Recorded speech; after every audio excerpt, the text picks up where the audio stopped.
L'onction confère une dignité toute spéciale à celui qui la reçoit. Et cette dignité s'explique par le fait que dans une vie comme celle-là, c'est Dieu qui est en évidence.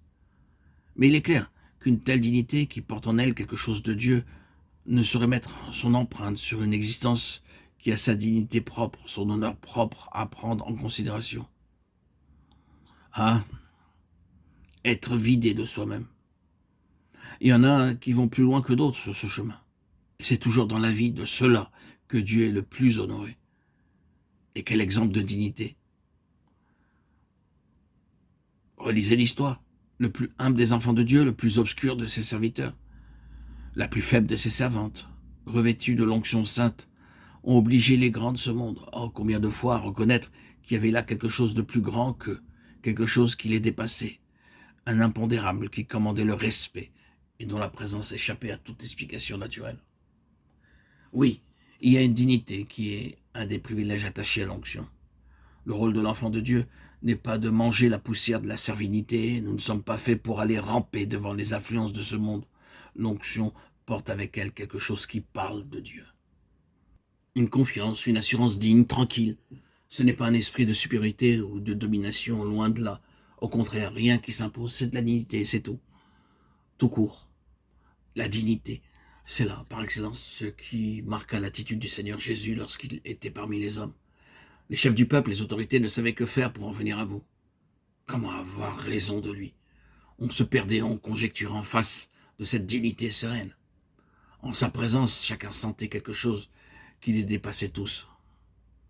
C'était tout simplement de l'altitude morale et spirituelle.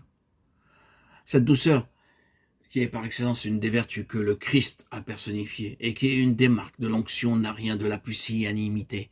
C'est au contraire une qualité qui, par sa force, en impose d'une façon extraordinaire. C'est une vraie puissance. Quelqu'un disait une fois à la conviction, dans une réunion, qu'on se méprend souvent sur la valeur de la douceur, qu'on prend trop souvent pour une des formes de la faiblesse. La douceur de Jésus-Christ n'a jamais été de la faiblesse. C'était Dieu exprimé. Dieu abandonnant sa cause à un homme, voilà ce que c'est que l'onction. Peut-être réalisez-vous maintenant l'immensité de notre sujet et à quel point il est nécessaire d'examiner ce sujet. Ce David, qui est juste bon pour rester au champ quand toute la famille est réunie pour fêter un nouveau roi, c'est lui que Dieu a choisi. Et il l'a choisi sur ce seul et unique considérant une histoire secrète avec lui. Bien-aimés, chers amis, auditeurs, auditrices, frères et sœurs, ce n'est parce que nous sommes devant les hommes qui comptent pour quelque chose. Il n'y a pas de parvenu dans le ministère de l'Esprit. C'est ce que nous sommes devant Dieu qui compte. Notre personnalité cachée, si vous voulez, car qu'est-ce que la personnalité dans le domaine qui nous occupe, sinon le caractère formé dans le secret de la communion avec Dieu? Une histoire secrète avec Dieu, manifestant ses résultats au dehors, voilà ce que c'est qu'une personnalité. Dans le sens où nous entendons ce mot ici, c'est cela qui frappe les hommes et les fait réfléchir. Quand ils constatent que derrière le messager,